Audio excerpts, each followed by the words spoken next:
Hello and welcome to Study IQ. मैं दिव्यांशी और आज मेरे साथ इस इंटरव्यू सेशन में जुड़े हैं एक बेहद ही खास मेहमान। इनकी जर्नी बहुत इंस्पायरिंग है।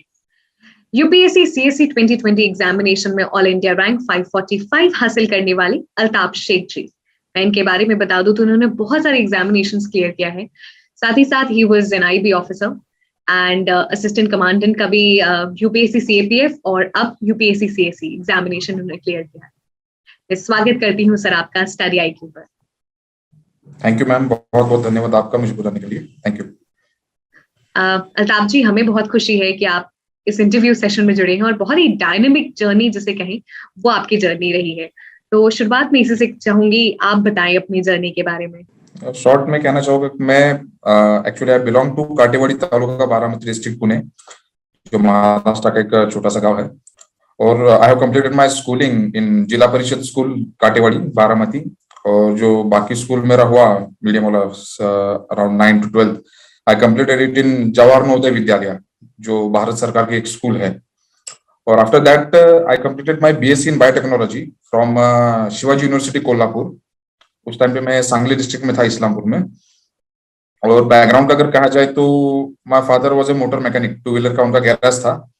और गांव में हमारी दादी की चाय की दुकान भी है, तो वो भी था।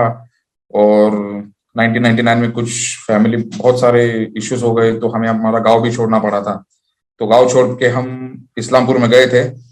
तो उस टाइम पे काफी मतलब टॉन्टिंग वगैरह भी होती थी जब छोटा था, तब कि तुम्हारा बाप भाग गया, ये हुआ वो हुआ। तो लगता था कभी कभी आए वापस गांव में तो भौकाल करके आए।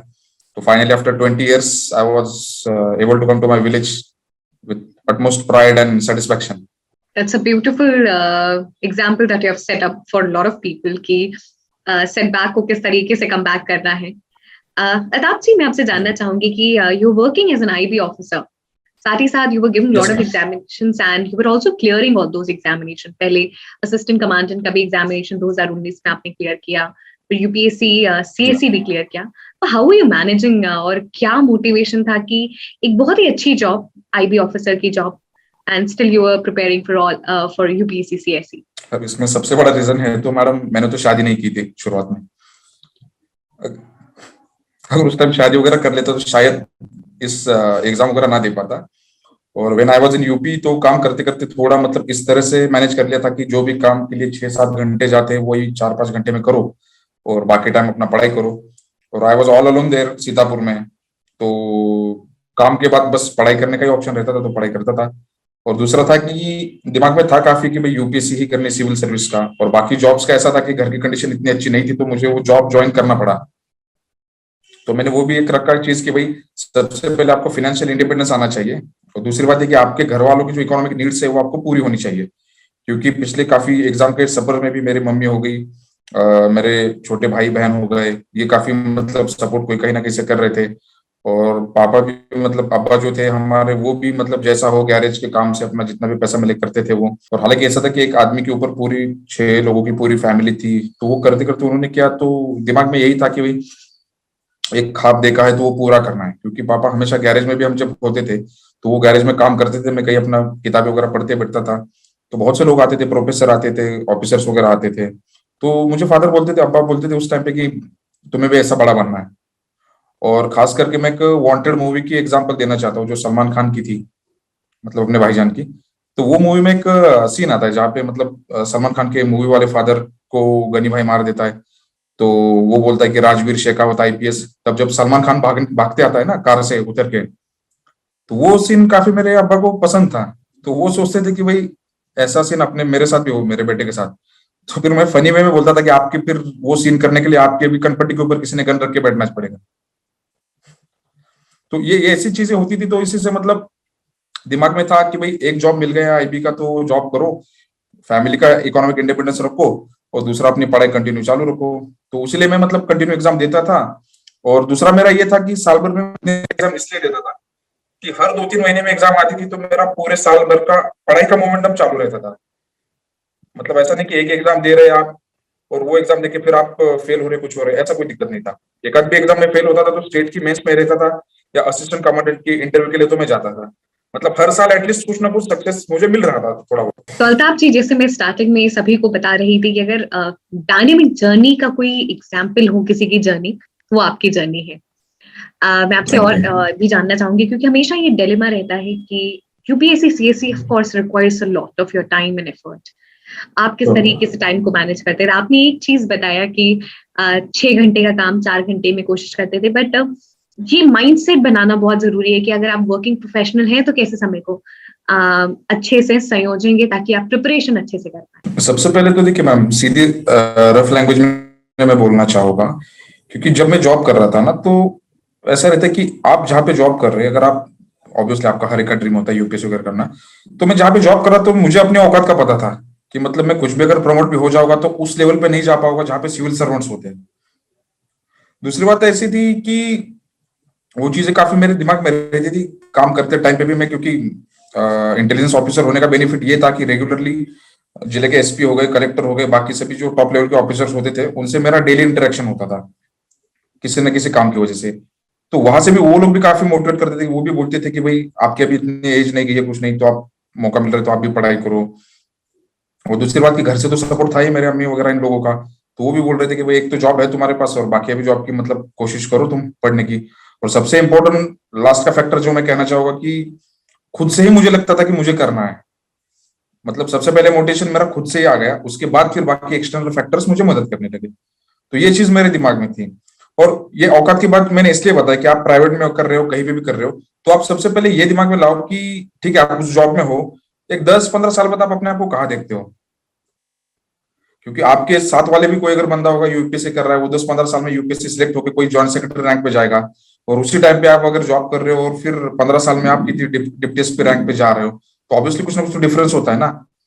और यहाँ पे मैं बात इसलिए नहीं कर रहा हूँ कि मतलब किसी से कंपैरिजन वगैरह करने की, मैं बस ये कह रहा हूँ कि अगर आपको ग्रोथ करने का मौका है तो वो देना जरूरी है। और ऐसा होता है ना कि आप तो ऐसे एज में, जैसे अगर उस टाइम पे मुझे जॉब लग गई थी काफी, I was like 22 years old, तो जॉब लग गई थी, तो मैं भी ऐसा सोच सकता था कि भाई जॉब मिला है तो पैसा है तो उड़ाओ बढ़िया से, एंजॉय करो, वो करो। लेकिन फिर ये होता ना कि मेरी एक एज खत्म होने के बाद फिर मैं रिग्रेट करता कि वो यार उस समय मैं अगर पढ़ाई करता तो काश आज मैं यूपीएससी कहीं ना कहीं एक आध कोई तो रैंक ले लेता। तो रिग्रेट वाली लाइफ मुझे नहीं चाहिए थी बिल्कुल। तो ये सब फैक्टर दिमाग में रहते थे, इसलिए अपने आप काम होने के बाद किताबों की ओर अपनी नजर मुड़ती थी। जैसे सुबह उठे किताब हाथ में लो, पढ़ लो बस, और एग्जाम प्रेशर तो था ही बाकी। जी अल्ताफ, मैम। आप एग्जामिनेशन के साइकिल में लगातार थे, आप कहते थे हर साल आप एग्जामिनेशन देते थे। किस तरीके से ये जो एग्जामिनेशन साइकिल है उसको समझा और यूपीएससी सीएससी की डिमांड को समझा?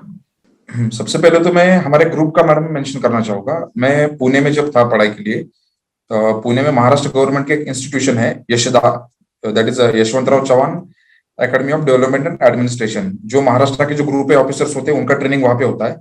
और उन्होंने एक अम्बेडकर कॉम्पिटेटिव एग्जाम सेंटर शुरू किया है काफी साल पहले, तो वहां पे एग्जाम लेते हैं और जो यूपीएससी करने वाले बच्चे होते हैं उनको फ्री में कोचिंग मिलती है।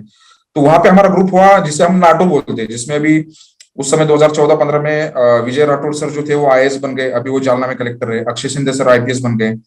फिर फ्रांसिस लोबो सर हो गए, वो आरपीएफ में कमिश्नर बन गए थे।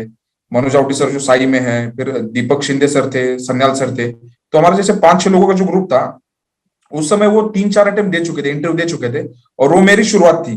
तो शुरुआत में एग्जाम के आपको अगर इस लेवल का गाइडेंस मिले इतने अच्छे दोस्तों से, तो उससे बड़ी बात क्या हो सकती है। तो उस टाइम पे मुझे मतलब गाइडेंस के लिए कहीं दूर नहीं जाना पड़ा। तो जो हमारे खास दोस्त थे तो वो मतलब मेरे पढ़ाई का भी ध्यान रखते थे। और दूसरी इंपॉर्टेंट बात की कभी कभी मेरे पास पैसे वगैरह नहीं होते थे खाने के लिए। जैसे मैं एक किस्सा बताना चाहूंगा कि एक संडे ऐसा हुआ कि मेस बंद थी, मेरे पास पैसे नहीं थे, तो मैं अपने हॉस्टल में सो गया था कि भाई कहाँ जाके मतलब खाना वगैरह। तब ये जब बात दोस्तों को मेरे पता चली, जो मतलब विजय सर है, अक्षय सर है, फ्रांसिस सर है, तो ये लोग मेरे हॉस्टल पे आए। हॉस्टल पे आके उन्होंने मतलब काफी डांटा मुझे कि बोला ऐसे ना करे, नहीं करने के, पैसा नहीं है, नहीं तुम बोले हमारे साथ हो, बाकी चीजों का ध्यान मत दो, सिर्फ पढ़ाई करो। तो ये दोस्ती थी हमारी उस समय। तो वो लेवल की बात थी, तो मुझे उस तरह का गाइडेंस मिला। और दूसरी बात ये थी कि हमारा जो कॉलेज था वहां के भी कॉम्पिटेटिव एग्जाम सेंटर था, तो मैं वहां पे काम करता था लाइब्रेरियन का। तो दिन भर लाइब्रेरी में काम करना, फिर रात में थोड़ा झाड़ू वगैरह लगाना, वहीं पे पढ़ाई करता था। तो काफी कम समय से मुझे वो गाइडेंस मिलता रहा। और इससे भी थोड़ा पीछे जाना चाहूँ तो जो मेरा स्कूलिंग हुआ जवाहर नवोदय विद्यालय में, तो नवोदय विद्यालय के जो चेयरमैन होते हैं वो आपके जिले के कलेक्टर होते हैं। तो ऐसे बड़े ऑफिसर्स का हमारे स्कूल में आना जाना होता था। तो हम उस समय वो रुतबा वगैरह देखते थे कि भाई गाड़ियां आ रही है, पुलिस आ रहे हैं, सब आ रहे हैं, तो लगता था कि भाई हमें भी ये भोकाल करने का मौका मिले। लेकिन ऑब्वियसली आज पता चल रहा है कि वो मतलब आईएएस या आईपीएस की वो पावर नहीं होती, वो रिस्पॉन्सिबिलिटी होती है। तो अब वो समझ में चीजें आ रही है, तो इस तरह से हम मतलब पूरी चीजें मुझे एग्जाम के लिए प्रेरित करती रही। तो फिर मैं जितने भी एग्जाम होते थे वो देता गया। और मुझे भी पता था कि जनरली स्टूडेंट्स में मैडम होता क्या है कि आप अगर यूपीएससी के एग्जाम देते हो, अगर आप प्रीलिम्स फेल हो गए तो अगले लगभग 8 से 9 महीने आपके प्रिपरेशन में पूरा गैप आ जाता है।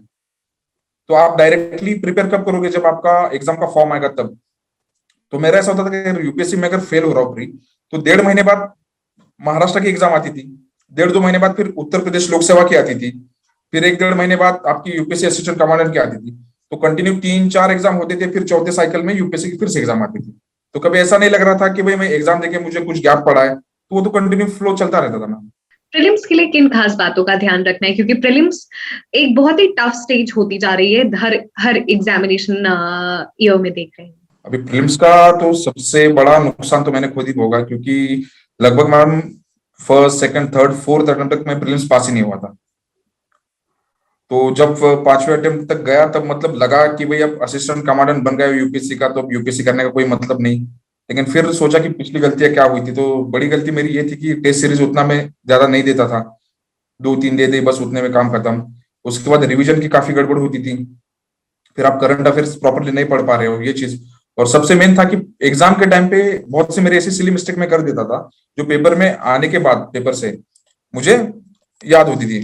तो उसमें ऐसा होता था कि जो मेरे अटेम्प्ट पिछले 4 अटेम्प्ट थे, तो उसमें मेरी प्रीलिम्स बस 3 मार्क्स से जा रही है, 4 मार्क्स से जा रही है, 2 मार्क्स से जा रही है। और जब एनालिसिस किया तो मैंने कहा कि हमारा बस, हम तो पूरे टारगेट के पास आ चुके हैं, बस हमें 1-2 मार्क के लिए थोड़ा पेशेंस रखना है। तो वो चीजें मैंने मतलब मेरे 5th अटेम्प्ट में की कि काफी टेस्ट दिए, पहले से ठीक से पढ़ाई की। और 5th अटेम्प्ट मेरा था 2019 में, जब लोकसभा के इलेक्शंस थे। और हालांकि मैं यूपी में पोस्टेड था, तो लोकसभा इलेक्शन का बहुत बड़ा प्रेशर था उस समय। तो प्रेशर में ठीक है कहा, जैसा भी अपना काम भी हो, पढ़ाई भी हो, वो सब किया, और प्रीलिम्स का मैंने ध्यान दिया। और स्टूडेंट्स को भी मैं यही कहना चाहूंगा कि आप जितना हो सके आप टेस्ट सीरीज पे उतना ध्यान दीजिए। और जो बेसिक बुक्स तो देखिए हर कोई तो मैडम वही पढ़ता है, बाकी बाहर का कोई आउट ऑफ द वर्ल्ड कोई चीजें आती नहीं, कुछ नहीं। बस दिक्कत होती है कि आपका रिवीजन ठीक से नहीं हो पाता। और दूसरा ये होता है कि जब आपको क्वेश्चन कोई आता है, अगर आपके पास नॉलेज है तो आप उस एरोगेंस में जाके आंसर को अटेम्प्ट करते हो, वहां पे आप गलत होते हो। और आपके पास नॉलेज कम है तो आप उस डर से हड़बड़ा जाते हो, फिर आप गलत करते हो। तो इन दोनों के बीच में कुछ होना चाहिए, डर और एरोगेंस के बीच वाली लाइन आपको पकड़नी चाहिए फिल्म्स के लिए। मैं एरोगेंस और डर के बीच वाली लाइन ही मैं आपसे समझना चाहूंगी, क्योंकि आपने काफी बारीकी से इस एग्जामिनेशन को समझा है और इस लाइन को बहुत अच्छे से समझा है। तो इस लाइन को कैसे सामंजस्य और अपनी प्रिपरेशन में इनकलकेट करें? तो इसमें यह है कि आपको मतलब जैसे आप पेपर सॉल्व कर रहे हो, तो पहले राउंड में पूरे क्वेश्चन सॉल्व करने का कभी प्रयास मत कीजिए। फर्स्ट राउंड में वही आप आंसर दीजिए जहां पे आपको एग्जैक्टली लग रहा है कि आप सही हो। जैसे कभी कभी पिछले अटेम्प्ट में मेरा ऐसा हुआ था कि आउट ऑफ द 100 पहले जब मैंने राउंड किया पूरे क्वेश्चंस का, तो I was hardly able to get 30 around questions. तो वो क्वेश्चंस होने के बाद पैनिक मोड में आ गया कि मैंने कहा कि यार सिर्फ 30 ही आ गए और मुझे और 30 क्वेश्चन सॉल्व करने आ गए करेक्ट। तो फिर दूसरे राउंड तीसरा राउंड इस तरह से कर करके फिर कभी कुछ कुछ तुक्का लगाना पड़ा। और वहां पे सबसे इंपॉर्टेंट ये रहता है कि जो मैंने बोला ना एरोगेंस और डर के बीच वाली बात, तो उसमें सबसे महत्वपूर्ण चीज ये रहती है कि पेशेंस। वहां पे आप शांत रहिए, दिमाग ठंडा रखिए, चाहे तो चॉकलेट खाइए, कोई खाइए, ग्लूकोज का सोर्स दीजिए, और फिर आप वापस वो क्वेश्चन को ठीक से अटेम्प्ट कीजिए। क्योंकि कहीं ना कहीं छोटी ना छोटी तो गलती आपको मिल ही जाती है उसमें। और जो थोड़ा आप इलिमिनेशन जो टेक्निक्स वगैरह भी आप यूज करते हो ना, जैसे मैं मतलब इससे 2 बार भी मैंने एग्जाम दिया, तब इलिमिनेशन टेक्निक्स मैंने लास्ट में यूज किए जहां मुझे लगा कि भाई बाकी क्वेश्चंस का मैं आंसर नहीं दे सकता। तो यही चीज करनी पड़ती है मैम, क्योंकि बाकी इससे ज्यादा तो कोई कुछ बता भी नहीं सकता ना। क्योंकि फिर क्या है कि पहले अटेम्प्ट में भी कोई प्रीलिम्स आराम से पास करके ऑल इंडिया रैंक 1 भी बन जाते। तो ये तो हर एक का अपना समय समय की बात है। बिल्कुल। मैं थोड़ा सा आपसे बहुत क्विक एथिक्स पेपर और ऐसे के बारे में बात करना चाहूंगी। जी मैम। देखिए एससे का मैं पहले बताऊंगा मैम कि 2019 में जब मैं मतलब इंटरव्यू फाइनल राउंड से बाहर निकला, तो मेरी रैंक समवेयर अराउंड 11 मार्क्स से रह गई थी। तो उसमें जब मैंने मार्क्स आए तब मैंने देखा कि मुझे सिर्फ 112 मार्क्स मिले थे एससे में। तो उसमें एक एससे था कि जो मतलब हिंदी में थोड़ा ट्रांसलेट करूंगा मैं, कि अपनी गलतियों को मानना और उसके फिर आगे कुछ काम करना, इससे आपको सक्सेस मिलेगा, ऐसा कुछ उसका ये मतलब समरी टाइप का था वो एससे। 2019 का। तो मैंने उस टाइम मैडम गलती ये की थी कि इससे तो मैंने इंट्रोडक्शन दिया अच्छा, लेकिन जब नीचे में पॉइंट्स लिखने लगा ना, तो फॉर एग्जांपल अशोका का था कि भाई अशोका ने कलिंगा वॉर किया, उसके बाद इतने लोग की डेथ हो गई, उसके बाद अशोका धम्मा की ओर टर्न हो गया। तो मैं पूरा पैराग्राफ वो अशोका की स्टोरी वहां पे नरेट कर रहा हूँ, फिर नीचे आके फिर बुद्धा की स्टोरी में नरेट कर रहा हूँ, फिर नीचे आके किसी महान व्यक्ति की। तो ये चीज बाद में मुझे समझ आई, क्योंकि हमारे एक दोस्त थे गजानन सर, जिनको कंटिन्यूअसली 3 अटेम्प्ट में 149, 150, 152 मार्क्स थे एसए में। तो उन्होंने यही कहा कि भाई आपका पैराग्राफ 5-6 लाइन का ही आप रखो, और उसमें एग्जाम्पल आप जब दे रहे हो, जैसे अशोका का दे रहे हो, तो उस एग्जाम्पल को सिर्फ एक ही लाइन में आप लिखो, 1 या 2 लाइन में। क्योंकि ऐसे में आपका हर पैराग्राफ में आपका फिलोसॉफी जो आपकी खुद की है वो 2-3 लाइन होनी चाहिए, और वो फिलोसॉफी जस्टिफाई करने के लिए जो एग्जाम्पल है वो 1-2 लाइन होना चाहिए। दूसरी बात ये थी कि आप ऐसे में डायमेंशंस जितने हो सके उतने कवर कीजिए, क्योंकि लास्ट में मेरी गलती ये थी कि मैंने डायमेंशंस उतने नहीं कवर किए थे, मतलब एक रेस्ट्रिक्टेड रखा था कि भाई हिस्टोरिकल क्वेश्चन है तो उसी रिलेटेड में एग्जाम्पल रखूंगा, ये नहीं कि प्रेजेंट डे में क्या चल रहा है। तीसरा है कि पर पेजेस आप पैराग्राफ्स कितने लिख रहे हो, एटलीस्ट मुझे बताएगा कि कम से कम 2 से 3 पैराग्राफ लिखो। तो वो चीज मैंने इस बार इंप्लीमेंट की, और उनका ये कहना था कि जैसे मतलब मुझे भी ये समझ आया कि एस्से का जो पेपर है वो पूरा आपका इमोशंस पे खेलता ना, आपको आपके इमोशंस, आपके डायमेंशंस और जो प्रेजेंट करंट अफेयर्स है, इन तीनों को ट्रायंगल बना के आपको उस पैराग्राफ में डालना है। जैसे इस बार का जो मतलब जिसमें मेरी रैंक है उस एस्से में था कि simplicity is the ultimate sophistication. तो वो सिंप्लिसिटी का एग्जांपल मैंने शुरुआत ही किया माँ और बच्चे के प्यार से। जैसे सबसे मतलब सिंपल बॉन्ड प्यार का क्या है कि एक माँ होती है, उसका सबसे जो न्यू बॉर्न बच्चा होता है वो, और वो बॉन्ड सबसे सिंपल लेकिन सबसे स्ट्रांग होता है। तो वो लेके लेके फिर मैंने धीरे धीरे धीरे मतलब घर से लेकर गांव, गांव से लेकर शहर, शहर से लेकर फिर देश वगैरह, फिर इस तरह से बढ़ाते गया। मतलब एक ऑर्गेनिक लिंक हो गई। जैसे एक पैराग्राफ मेरा खत्म हो रहा है तो खत्म होते होते मैंने दूसरे पैराग्राफ में हिंट दे दी पहले पैराग्राफ में ही कि भाई मैं एक फैमिली छोड़ के अब गांव की ओर जा रहा हूं, तो गांव की वो चीजें फिर वो बढ़ाते बढ़ाते। और दूसरा उसमें था कि पैट्रियार्की के रिलेटेड एक क्वेश्चन था मैम कि patriarchy is the biggest problem for women empowerment. तो उसका फिर एग्जांपल इंट्रोडक्शन जब मैंने किया तो एक मेरी स्टोरी दिमाग में आई। तो मैंने स्टोरी ऐसी लिखी कि एक संस्कृति नाम की लड़की है जो स्कूल में थी, और वो स्कूल से घर आ रही थी, तो आते हुए रास्ते में सम पीपल मतलब उसे छेड़ा कुछ लड़कों ने। तो वो बात उसने घर जाके अपने माता पिता को बताई कि पापा मुझे लोगों ने छेड़ा। तो माँ बाप का रिएक्शन क्या था कि उन्होंने उस बच्ची की स्कूल बंद करवाई, उसके बाद थोड़े टाइम में उसकी शादी करवाई। शादी करवाने के बाद फिर कुछ समय बाद न्यूज आई कि उसकी डाउरी डेथ हो गई। और फिर मैंने नीचे इंट्रोडक्शन में एक क्वेश्चन लिखा कि संस्कृति की जगह अगर संस्कार होता तो क्या ये चीजें हो पाती। तो ये मेरी इंट्रोडक्शन की स्टोरी थी, और फिर वही मैंने लास्ट में वो नरेट की, और बीच में जो एग्जांपल थे तो फिर वही मैंने जो मतलब घर से लेकर आपका पूरा बैकग्राउंड तक।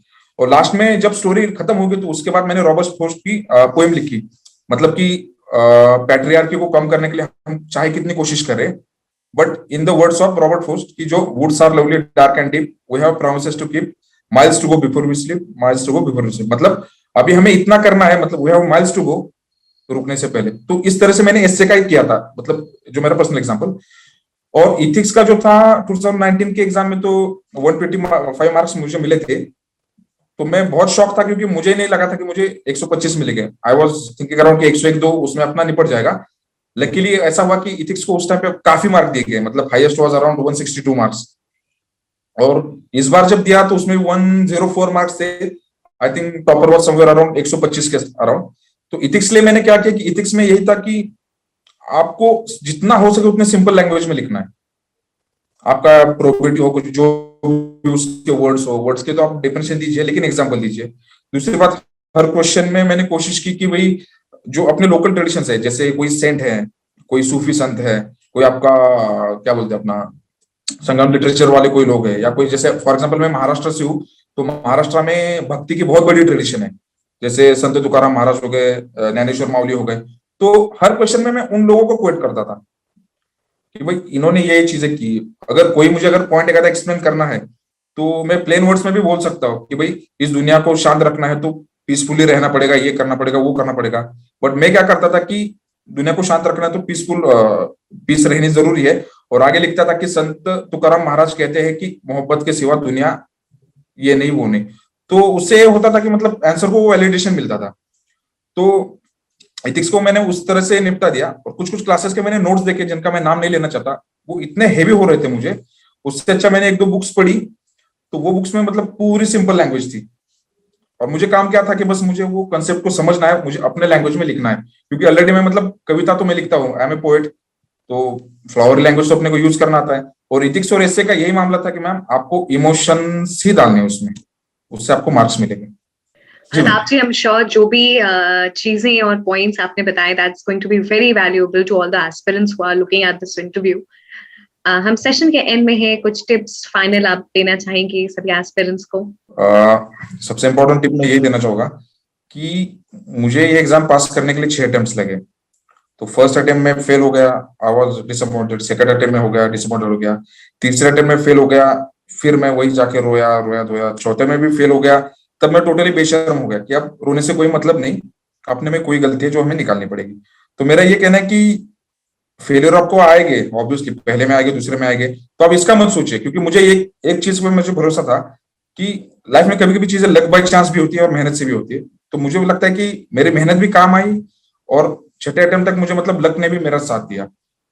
और सबसे इंपॉर्टेंट ये बात मैं कहूंगा कि मार्केट में बहुत सी चीजें ऐसी होती है, जैसे फॉर एग्जांपल आप थर्ड अटेम्प्ट दे रहे हो, कहीं से न्यूज आ गई कि भाई इसने फर्स्ट अटेम्प्ट में कर लिया, उसने फर्स्ट अटेम्प्ट कर लिया। तो ये ताने मैंने काफी सुने थे उस समय, कि जब कोई लोग भी बोलते थे ना, अरे यार उसने तो यूपीएससी में फर्स्ट अटेम्प्ट नहीं निकाला, तुम तो यार 3 अटेम्प्ट दे रहे हो, 4 अटेम्प्ट दे रहे हो, तुम तो इतने होशियार थे, तुम्हें क्यों नहीं निकल रहा। वो कुछ मत आप सोचिए, क्योंकि हर एक का टाइम जोन होता है। वो उस टाइम जोन में फर्स्ट अटेम्प्ट में निकल जाएंगे, आप अपने टाइम जोन में चौथे अटेम्प्ट में निकल जाओगे। तो वो चीज कोई मैटर नहीं करती, पहले में निकालो या चौथे में निकालो, लोग आपको साहब ही कहेंगे, आप ऑफिसर ही बनोगे। तो वो चीज मुझे लगता है कि आपको सबसे दिमाग से हटाना पड़ेगा। और बाकी दूसरी चीज इंपॉर्टेंट ये कि इस फील्ड में अगर आप आए हो, पढ़ाई कर रहे हो, तो दिल लगा के पढ़ाई कीजिए। अगर टाइम पास वगैरह करना है तो मैं तो कहूँगा पहले दूसरे अटेम्प्ट में ही आप छोड़ दीजिए, क्योंकि 4-5 अटेम्प्ट आप टाइम पास करोगे, उसके बाद अगर आप मार्केट में जाओगे तो आपकी मार्केट में 0 वैल्यू होगी। तो वो चीज ना कीजिए। Yes, Thank you so much, Altab ji, for joining us in this interview session and sharing all those valuable insights. Thank you very much, and the entire team wishes you good health and good luck.